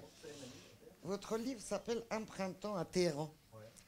Vous avez l'air de connaître très bien ce pays, qui est le nôtre. Et vous savez qu'on a un proverbe en Iran qu'on dit avec un printemps, avec une fleur n'arrive jamais le printemps. Vous avez montré quelques photos ici des femmes iraniennes. Car mon goût, c'est dans le 16e. Vous pouvez me dire les arrondissements dans lesquels il y avait ces photos? Si on peut donner des arrondissements. Si c'était les 16e, 8e, 17e, 7e, par exemple. De Paris ou de Téhéran? De Paris. Équivalent. Ah, d'accord. Ou alors, est-ce que c'était à Sovran, à Rochechouart, à Porte-la-Chapelle? Là, c'est une question. Hein. Vous précisez c'est lequel côté qu'il était. D'accord. Pardon, excusez-moi. Est-ce que j'ai dit quelque chose qui vous a déplu ou je peux continuer? Non, allez-y, continuez. Bien. L'heure tourne, attention, plus que 3 minutes. Bien. OK. Alors, heureusement que vous avez parlé dans votre discours les 1500 tués pendant les manifestations en Iran. J'ai pas dit 1500. Ben, nous, Mais- on le dit, 1500, je vous le garantis. Sinon, j'aurais été beaucoup plus dur. Alors, déjà, par C'est exemple... pas une question, ça, non? Non, c'était une confirmation. C'était même pas une promesse, c'était une menace. Alors, vous parlez de l'accord entre l'Iran, la guerre entre l'Iran et l'Irak. Et vous dites que c'est Saddam Hussein qui nous a attaqués. Mais vous avez omis de dire à ces jeunes gens que je le fais en question, comme ça on ne peut pas dire que je fais une exposé. Et vous avez omis de dire que Khomeini a bien poussé Saddam Hussein de nous attaquer en voulant exporter son point de vue politique dans cette région, en allant même à appeler ces soldats de Saddam Hussein à se révolter. Est-ce que vous l'avez entendu ceci? C'était une question. Bien. Ensuite, vous dites que il y a des élections en Iran. Et vous avez fait un schéma, effectivement, il y a une élection en Iran. Mais quand on regarde ce schéma, paf, on arrive à guide de la révolution. Bien. Et vous montrez les femmes avec les deux doigts victorieux, la couleur blanche de Monsieur la couleur violette de M. Rouhani, réformateur.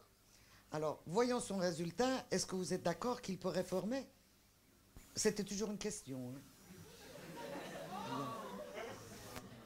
Et est-ce que vous pensez, par exemple... Prenez votre temps.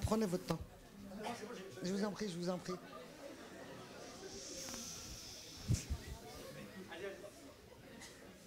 Je peux... Attention, 1 minute 20.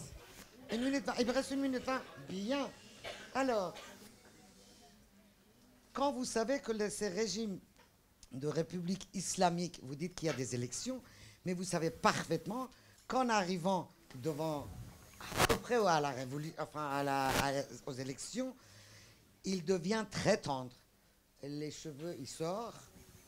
On n'est pas encore arrivé au mini-jupe, mais presque. Et puis après, on revient à Charia, etc. etc. Est-ce que vous admettez ceci? C'est toujours une question. Hein. Et alors, Et même maintenant, vous venez de dire que on va voir, c'est un test, il y a les élections qui arrivent, on va voir si les Iraniens participent.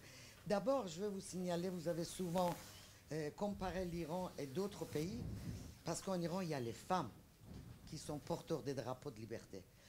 Parce que ici en France, les jeunes gens, vous avez un proverbe qui dit, Napoléon qui dit, donnez-moi des bonnes mères, je vous donne des bons soldats. Et nous sommes des très bonnes mères. C'est pour ça que nos jeunes qui n'ont connu que la révolution iranienne se portent comme ça et qui font le mariage blanc. Parce que les mamans sont derrière eux.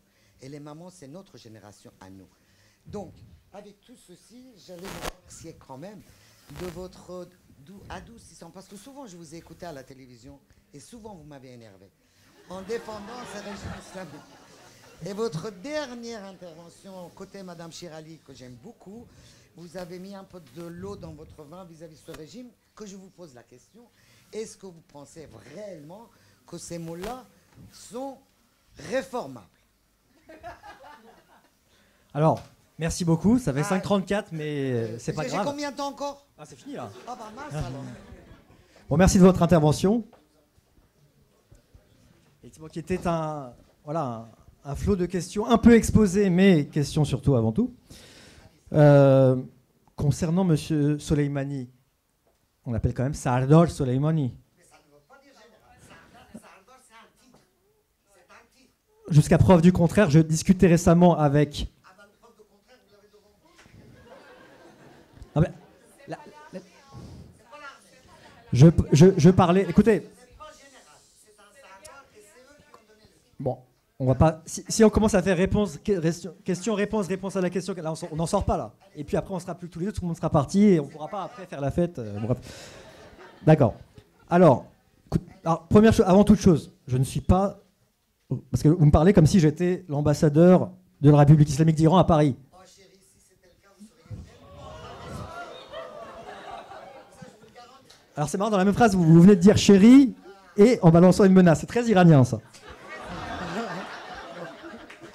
Mais... Comme ça... Ah.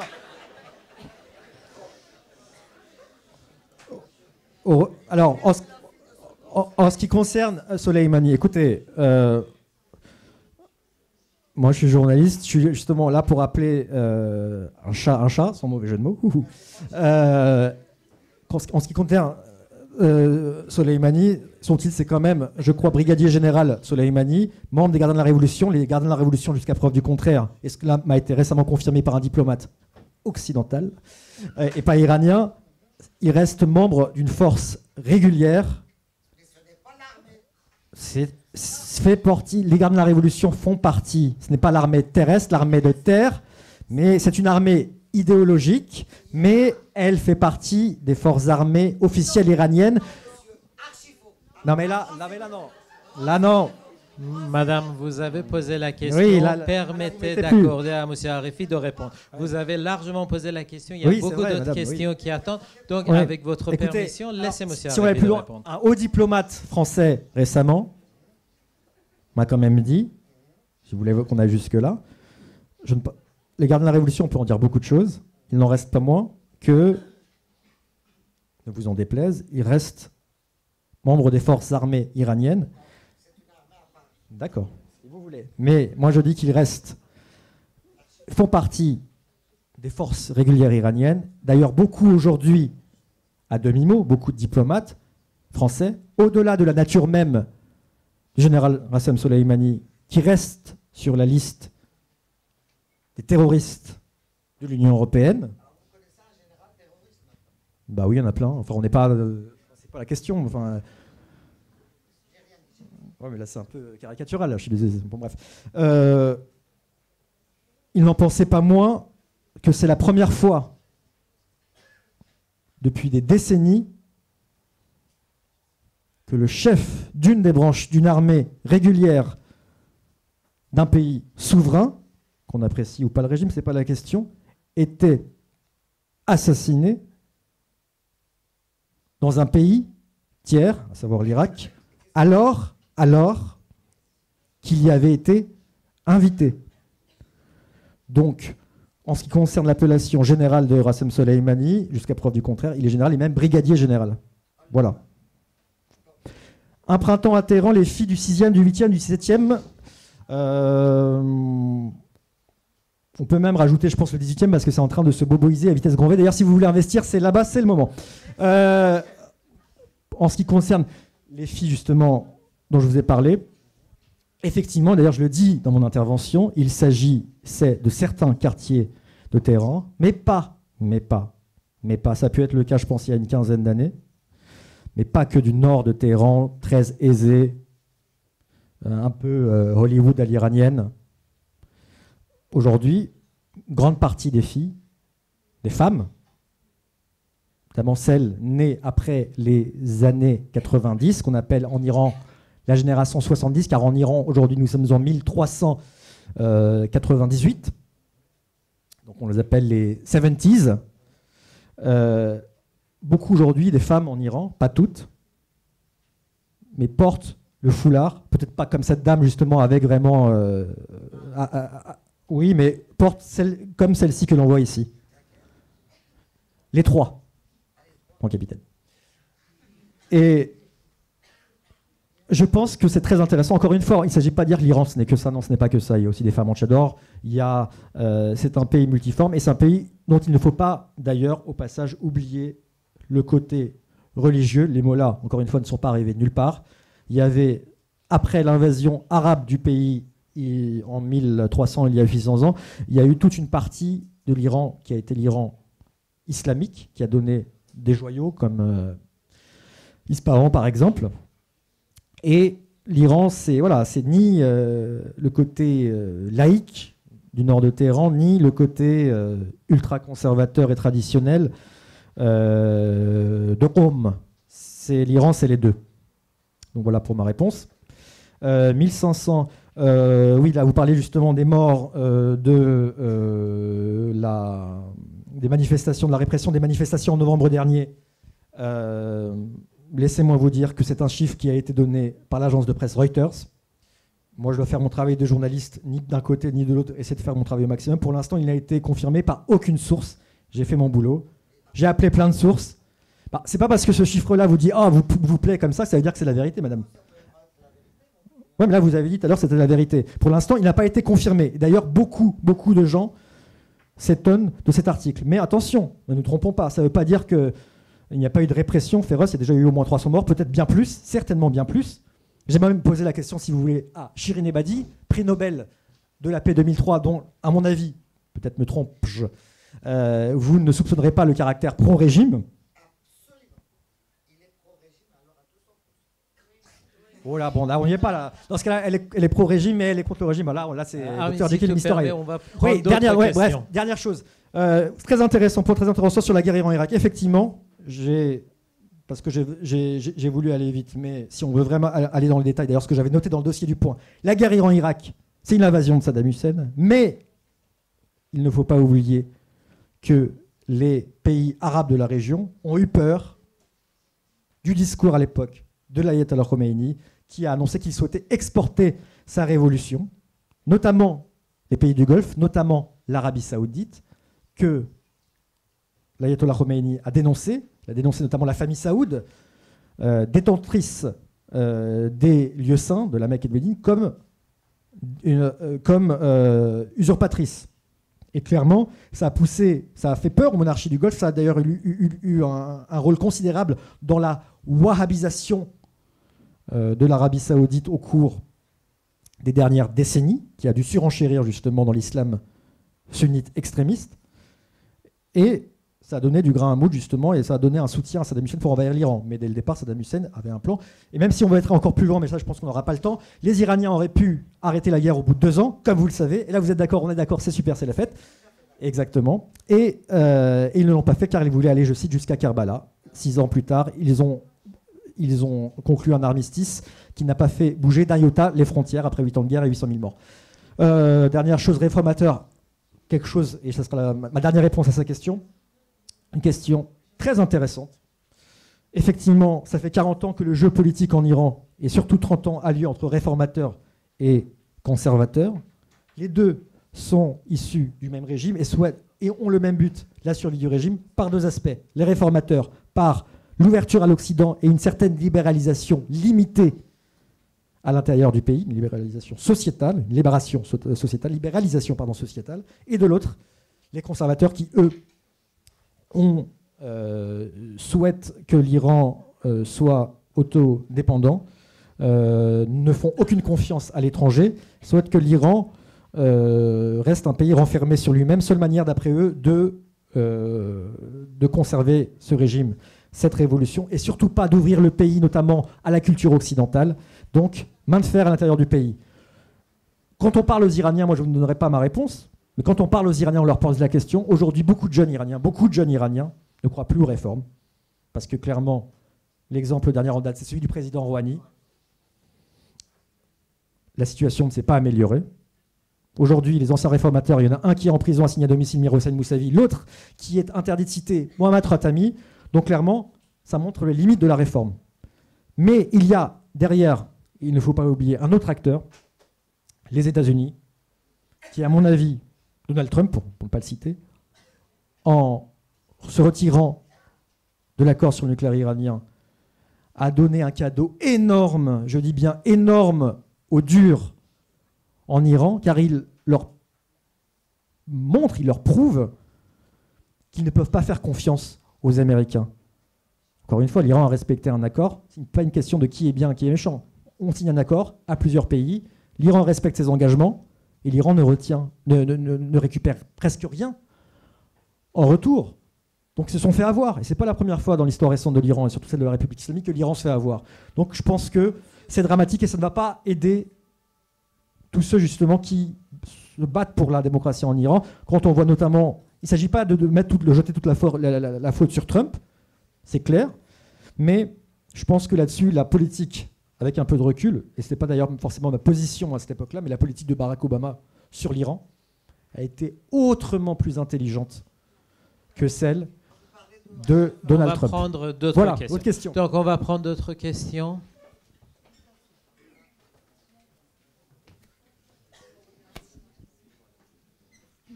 Bonsoir. Bonsoir. Je vous remercie pour votre conférence. J'avais une question concernant les répressions après le mouvement vert en 2009. Du coup, je voulais savoir si tout simplement le mouvement était encore présent, on va dire, sur la scène politique et s'il disposait encore, on va dire, d'une force nécessaire pour influer sur l'opinion publique ou si c'était complètement terminé. Et voilà. Alors, très bonne question et la réponse, je pense, est assez simple et courte. Non. Le mouvement vert lui-même, en tant que mouvement vert, a disparu. On ne voit plus justement de fanions verts, même si on les a vus d'ailleurs en 2017 lors de la dernière présidentielle. Mais en fait, le mouvement vert était une excuse. La vérité, c'est ce qui est toujours vivant et plus que jamais en vie en Iran, c'est le mouvement de contestation qui parfois est un mouvement pour des réformes, qui aujourd'hui va même au-delà des réformes. Et clairement, d'après moi, les manifestations qu'on a vues dernièrement contre les mensonges des autorités iraniennes suite au cas de justement l'affaire de l'avion qui a été abattu par les gardiens de la Révolution, mais aussi les manifestations qui ont frappé le pays en novembre dernier, même si celles-ci regroupent, c'est même peut-être encore plus grave pour la République islamique, parce qu'elles regroupent des classes encore plus défavorisées qui, sur le papier, sont véritablement le foyer de voix et de vote et de soutien, le vivier de vote et de soutien de la République islamique.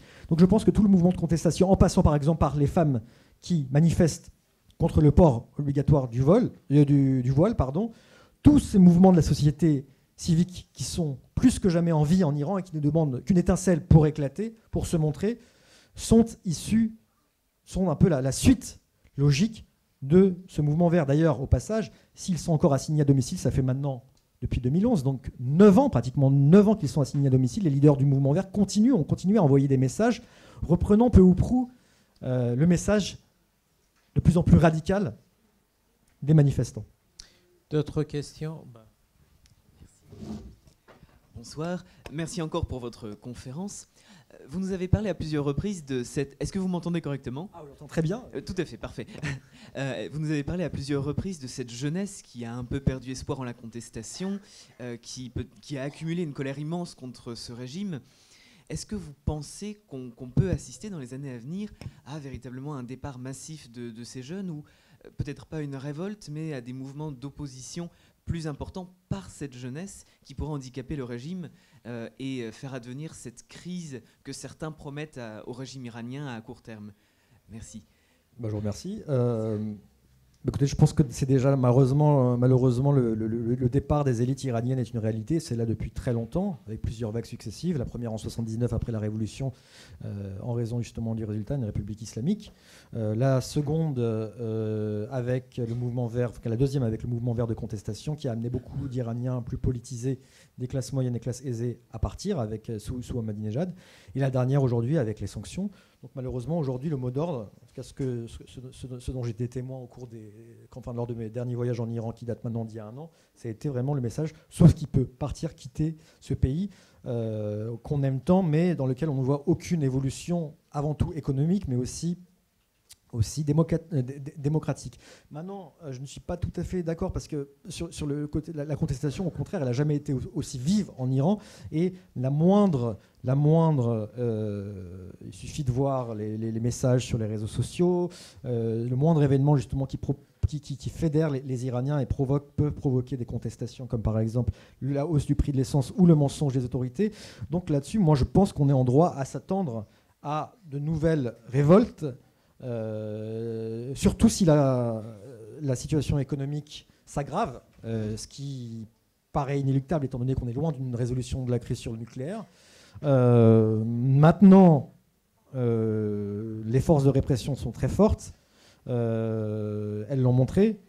Moi j'estime que lors des dernières manifestations, même si le régime a été surpris, les autorités ont été surprises par l'ampleur de la contestation, le régime n'était pas sur le point de tomber.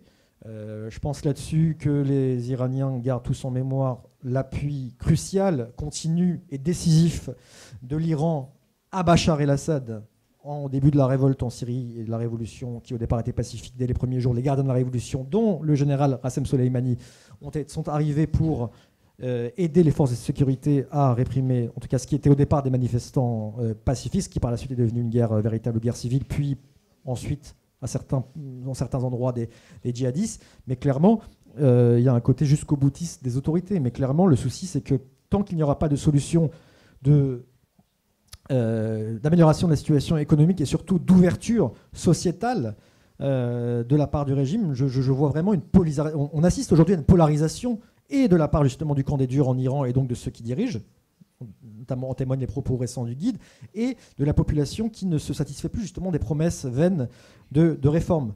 Donc moi je vois des contestations arriver. Maintenant, est-ce que le régime est à court terme menacé? Je ne le pense pas, notamment en raison de cette capacité de répression, mais également en raison des expériences. Encore une fois, l'expérience de 40 ans de République islamique, à savoir une révolution qui a mal tourné et une guerre.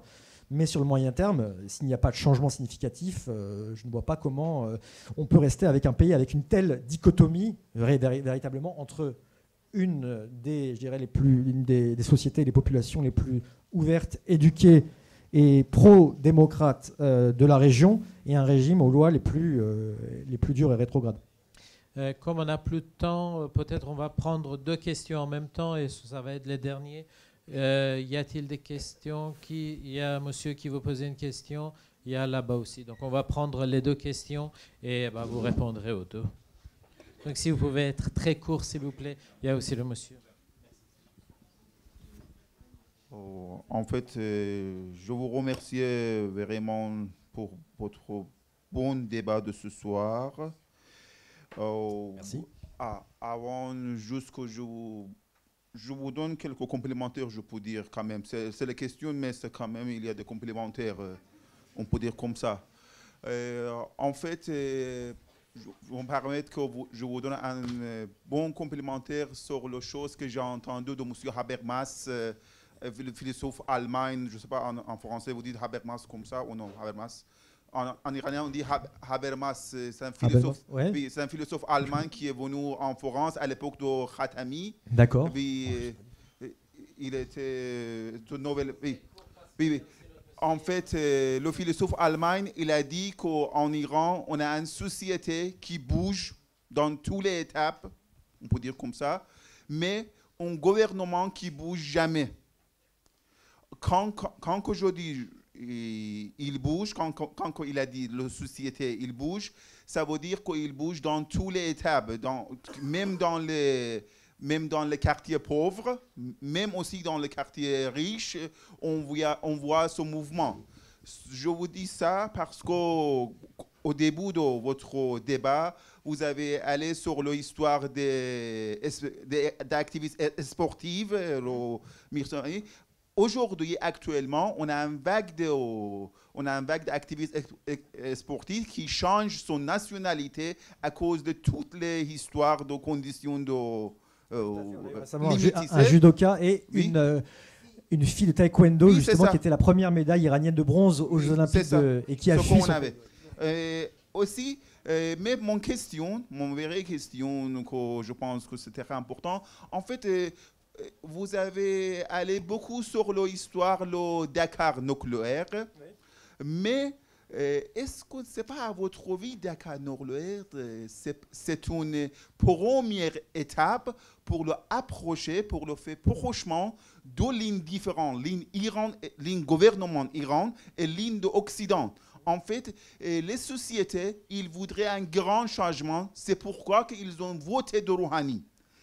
La société a demandé de faire un grand changement. La société a demandé d'approcher les États-Unis au Iran. Occident, on peut dire Occident au Iran. La société a demandé un changement sur le politique, sur la relation politique avec l'Occident, sur la relation économique.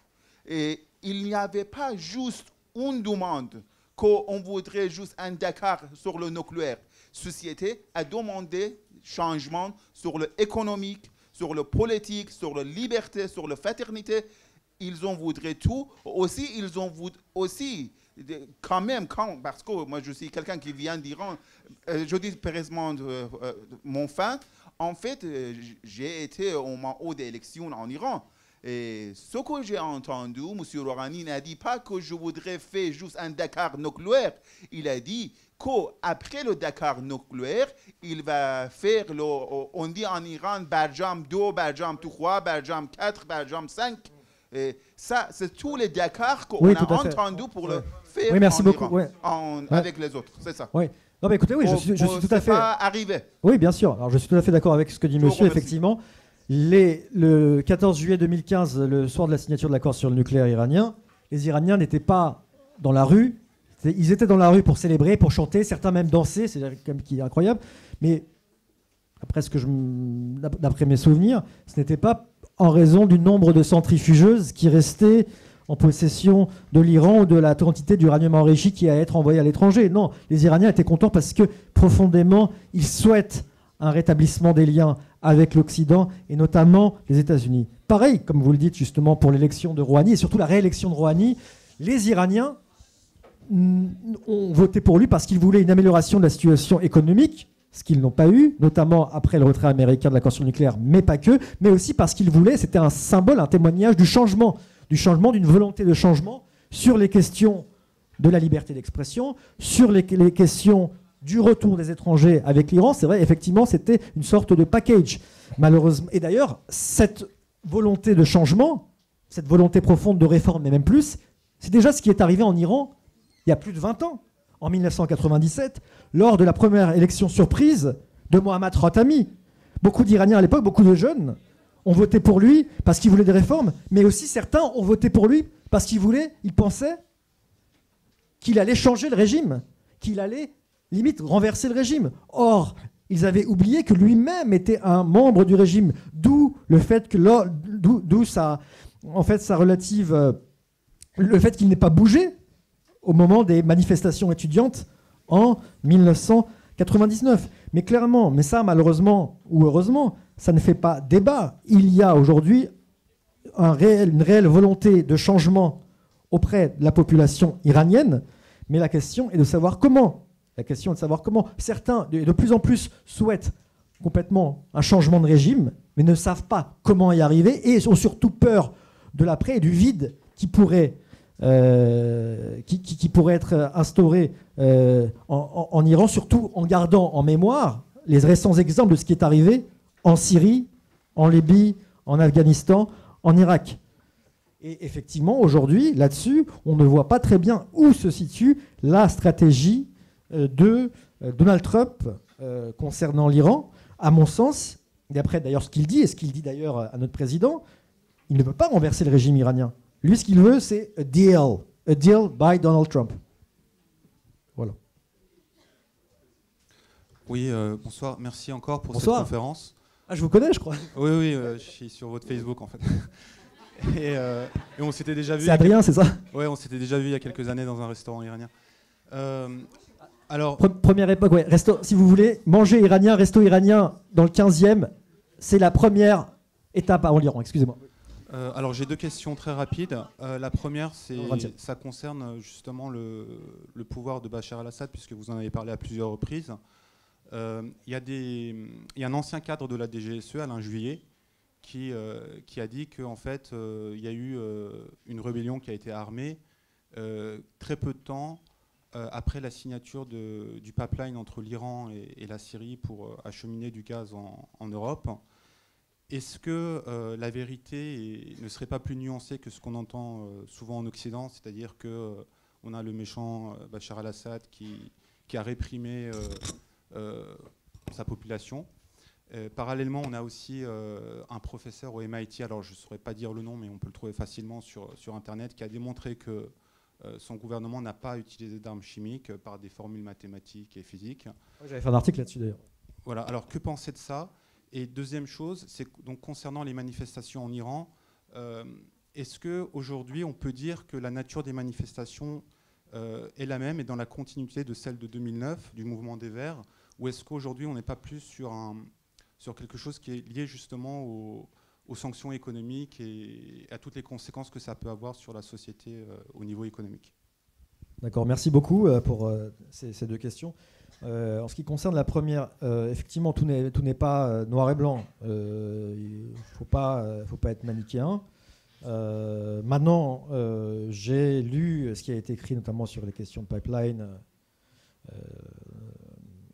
concernant la Syrie.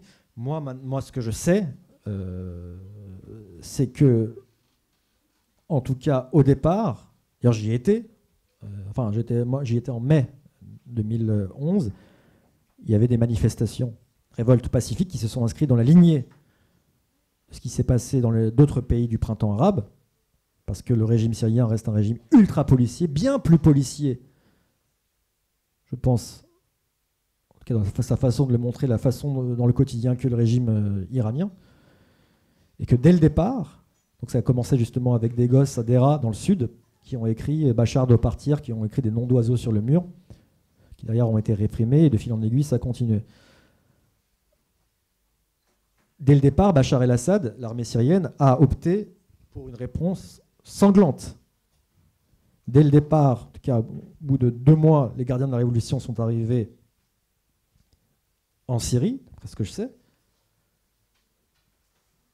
pour d'un côté l'aider, apporter une aide sur invitation, c'est ce qu'il dit officiellement, mais c'est vrai, sur invitation du gouvernement syrien, d'apporter une aide justement pour réprimer, même si à l'époque, il faut aussi le rappeler, beaucoup d'Iraniens, y compris des dirigeants iraniens, en coulisses, n'étaient pas d'accord avec ce qui se passait, n'étaient pas d'accord et justement appelaient Bachar el-Assad à des réformes, sauf qu'il ne l'a jamais fait. Par la suite, il y a eu un armement de la rébellion à partir de la fin de l'été 2011, et ce n'est qu'à partir de ce moment-là que la guerre s'est internationalisée avec l'arrivée de soutien armé et financier, notamment de la rébellion, notamment vis-à-vis des pays du Golfe. Mais à mon sens, le premier pays étranger, certes sur invitation du gouvernement syrien, donc de Damas, de Bachar el-Assad, c'était l'Iran. Et depuis ce jour-là, l'Iran, d'ailleurs au même titre que la Russie, n'a pas bougé d'un iota. Dès le départ, même s'ils appelaient à des réformes, ça a été le soutien à Bachar el-Assad, coûte que coûte, car c'est le fruit, c'est un allié essentiel, le seul pays qui d'ailleurs au moment de la guerre Iran-Irak était du côté de l'Iran, la Syrie, à l'époque de Hafez el-Assad, et c'était un des axes principaux de ce qu'on a appelé par la suite l'axe irano-chiite, l'axe perse, de Téhéran à Beyrouth en passant par Bagdad et Damas, et surtout le lien entre l'Iran et le Hezbollah, mouvement islamiste chiite en partie créé par les gardes de la révolution iraniens en 1982. Donc d'un point de vue stratégique, les Iraniens ont toujours été clairs et sont restés sur la même ligne. Et au moment où Bachar el-Assad était en fâcheuse posture en 2013, ont favorisé l'entrée en guerre du Hezbollah libanais. Effectivement, face à eux, il y avait à ce moment-là des rebelles, au départ l'armée syrienne libre, mais très vite une rébellion qui a été islamisée, d'autant qu'elle était financée par des pays du Golfe, au départ des donneurs, des donateurs non étatiques, via des prélèvements de l'impôt, de la solidarité, la zakat, et puis par la suite, y compris par des pays, des États comme le Qatar, comme la Turquie, qui n'a pas directement aidé Daesh, mais qui a aidé par exemple des groupes liés plus ou moins à Al-Nusra, la branche syrienne d'Al-Qaïda. Donc d'une certaine manière, à ce moment-là, l'argumentaire de l'Iran, de Bachar el-Assad et de la Russie, à savoir du terrorisme, Bachar el-Assad face au terrorisme, a été une sorte de prophétie réalisatrice. Mais dans les faits, effectivement, il y a eu, y compris la CIA, qui a armé et financé des groupes rebelles. Il ne faut pas le nier, c'est connu. Mais au départ, la première puissance étrangère à être intervenue en Syrie pour mater ce qui était des manifestations pacifiques dans un régime policier, manifestations d'ailleurs dues, il faut le rappeler aussi, à une mauvaise récolte et une situation, une grosse sécheresse quelques mois auparavant, c'était l'Iran. Et ça envoie un message. Et d'ailleurs, c'est intéressant de noter qu'aujourd'hui, alors que la domination de l'Iran est dénoncée par certains manifestants en Irak, et jusque, même si c'est moins évident et moins évident au Liban, le choix de l'Iran, à chaque fois est un choix sécuritaire, répressif, et sans aucune hésitation. On le voit en Irak avec des milices liées à l'Iran qui ont participé à Hashchabi, exactement, en arabe, qui ont participé grandement à la répression des manifestants. On le voit aussi et dans le choix des premiers ministres. Le premier ministre aujourd'hui irakien, celui qui a été proposé, est encore plus proche de l'Iran que le premier ministre démissionnaire. Même chose au Liban. Donc clairement, que ce soit à l'extérieur de l'Iran ou à l'intérieur de l'Iran, on a l'impression que l'Iran choisit la réponse forte, sécuritaire, sans aucun, je dirais, l'Iran tranche en faveur du sécuritaire. Et forcément, ça envoie un message aux manifestants à l'intérieur de l'Iran. Pour rebondir justement sur votre deuxième question, les manifestants en Iran, clairement, on a assisté depuis 2017 deux vagues de révolte extrêmement importantes, à des couches beaucoup plus défavorisées, des grandes villes et des banlieues, qui sont les personnes principalement touchées par les effets des sanctions américaines, mais aussi de l'incurie gouvernementale. Il ne faut pas oublier justement que sous Ahmadinejad, il a mené une politique extrêmement populiste en distribuant l'argent du pétrole les dividendes de l'argent du pétrole par le biais de subventions à tout va. Mais à l'époque, le prix du pétrole était bien plus élevé. Et d'une certaine manière, c'est ce qui lui était dénoncé à l'époque, il a vidé une grande partie des caisses de l'État. Et cette mauvaise gestion s'est poursuivie ensuite sous Rouhani, lequel a d'ailleurs été, dont le gouvernement a été victime de beaucoup de scandales de corruption à répétition.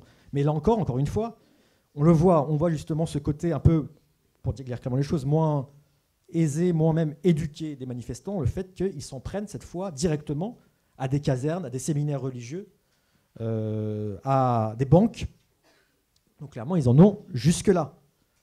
Et les slogans, eux aussi, sont autrement plus virulents et visent l'ensemble du régime. Donc c'est très problématique justement pour les autorités iraniennes parce que la défense des opprimés, notamment des classes les plus défavorisées, est un des piliers de la République islamique.